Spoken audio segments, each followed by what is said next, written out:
नमस्कार, मैं शुभम गुप्ता। हमारे इस खास कार्यक्रम चुनाव 403 में आपका स्वागत है। आज हम आपके लिए लेकर आए हैं यूपी के हापुड़ विधानसभा का चुनावी विश्लेषण। आज की राजनीतिक चर्चा के दौरान हम बात करेंगे 2011 में तत्कालीन मुख्यमंत्री मायावती द्वारा बनाए गए यूपी के 74वें जिले हापुड़ की। इसके साथ ही सभी राजनीतिक दलों की स्थिति के बारे में भी हम चर्चा करेंगे। साथ ही बात करेंगे वर्तमान विधायक के कामकाज पर भी।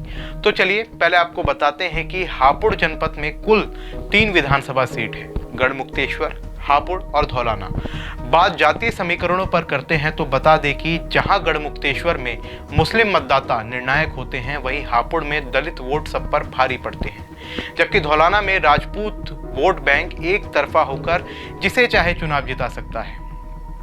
आइए चलते हैं और एक नजर डालते हैं वर्तमान हालातों पर, जिसमें हम सबसे पहले बात करेंगे जनपद हापुड़ के गढ़मुक्तेश्वर सीट की, जहां से भाजपा के कमल सिंह मलिक 2017 में समाजवादी पार्टी के तत्कालीन मंत्री मदन चौहान को हराकर विधायक बने थे।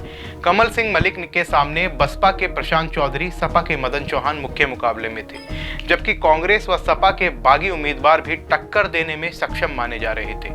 गढ़मुक्तेश्वर में चुनाव जहां सपा के मंत्री मदन चौहान की हार का कारण सपा के बागी उम्मीदवार सतपाल यादव रहे थे, वहीं बसपा की हार के लिए गलत उम्मीदवारों को जिम्मेदार माना गया था। 2017 के चुनाव में हापुड़ सीट से कांग्रेस के गजराज सिंह को भारी अंतर से हराकर भाजपा के विजयपाल आरती यहां से विधायक चुने गए थे। बसपा का गढ़ समझी जाने वाली हापुड़ सीट पर बसपा के श्रीपाल सिंह तीसरे स्थान पर रहे थे, जबकि सपा का इस सीट पर कोई वजूद माना ही नहीं जाता है। दलित बहुल इस सीट पर बसपा की हार के लिए भी गलत प्रत्याशी का चुनाव माना गया था, जबकि कांग्रेस के गजराज सिंह के मुकाबले विजयपाल आरती की किसान वर्ग में खासी पकड़ ने भाजपा की जीत का रास्ता तैयार किया था। बात करते हैं धौलाना सीट की।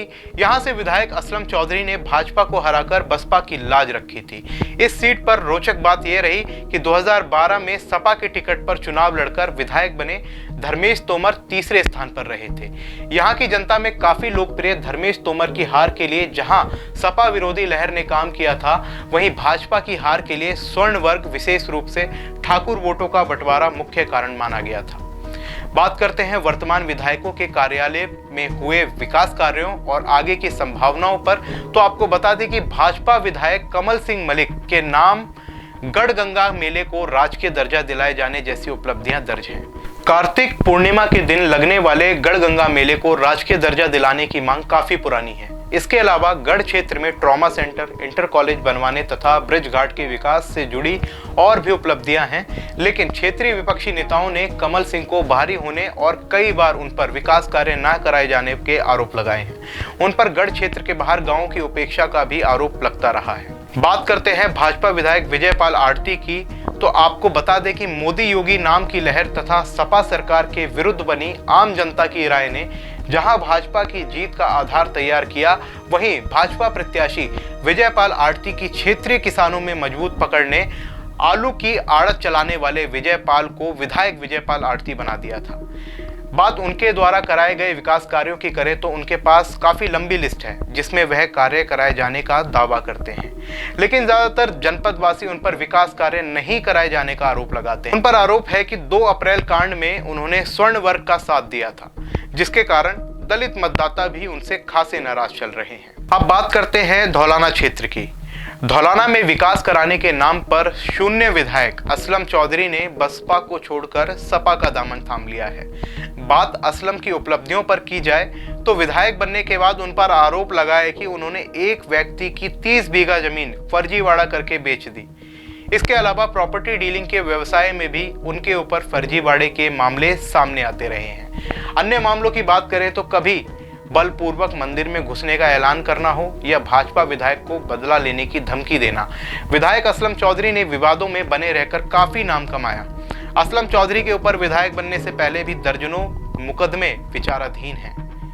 क्या हो सकते हैं 2022 के परिणाम, तो आइए इस पर भी एक बार चर्चा कर लेते हैं। गढ़मुक्तेश्वर विधानसभा क्षेत्र में भाजपा खेमे में किसान आंदोलन को लेकर चिंता होना लाजमी है, क्योंकि किसान बहुल इस क्षेत्र में भारतीय किसान यूनियन से जुड़े कई कद्दावर नेता भी निवास करते हैं। ऊपर से कमल सिंह मलिक पर क्षेत्र के गांव में विकास कार्य न करने तथा गांव की अनदेखी का असर भाजपा के मतदाताओं पर पड़ सकता है। जिसके कारण भाजपा की जीत की राह मुश्किल हो सकती है।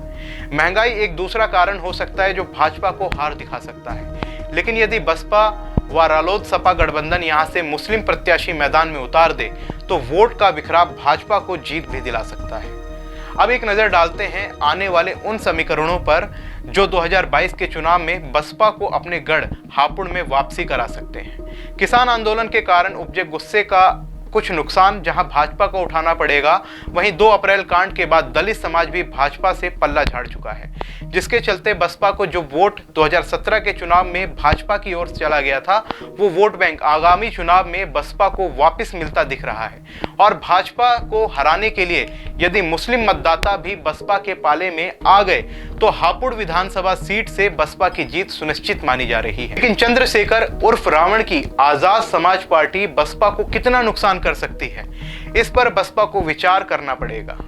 बात करते हैं धौलाना विधानसभा क्षेत्र की, तो इस क्षेत्र में सपा के असलम की दावेदारी निश्चित मानी जा रही है, जिसके खिलाफ तमाम हिंदू मतदाता एक मंच पर आ सकता है, जो पूरी तरह नहीं तो कुछ हद तक भाजपा को जीत की उम्मीद करा रहा है। वहीं बसपा भी असलम चौधरी को सबक देना चाहेगी, जिसके लिए बसपा किसी मुस्लिम प्रत्याशी को मैदान में उतार सकती है। ऐसा हुआ तो जीत की मंजिल पर भाजपा पहुंचेगी। बसपा जीत के लिए जहां मुस्लिम मतदाताओं की ओर देख रही है, वहीं मुस्लिम समाज भाजपा को हराने वाले प्रत्याशी की तलाश में है। ऐसे में यदि बसपा भाजपा को हराने लायक माहौल बना लेती है तो मुस्लिम मतदाता बसपा को जीत की खुशी मनाने का अवसर दे सकते हैं। बात सपा, आप और ओबीसी की पार्टी AIM पर भी करेंगे, लेकिन इससे पहले बात करेंगे सपा रालोद गठबंधन व कांग्रेस की। तो भाजपा से कटा वोट ही इन दोनों को मुकाबले में ला सकता है, क्योंकि मुस्लिम वोट उसे ही मिलेगा जो भाजपा को हरा सकता है। जहां तक बात सपा और आप और AIM की है, तो निश्चित ही इन पार्टियों को मिलने वाली वोट बसपा, कांग्रेस, सपा रालोद गठबंधन को ही नुकसान पहुंचाएगी। तो आज के इस चुनावी विश्लेषण में बस इतना ही। फिर मिलेंगे नई विधानसभा सीट के नए विश्लेषण के साथ। तब तक के लिए देखते रहिए जनहित टाइम।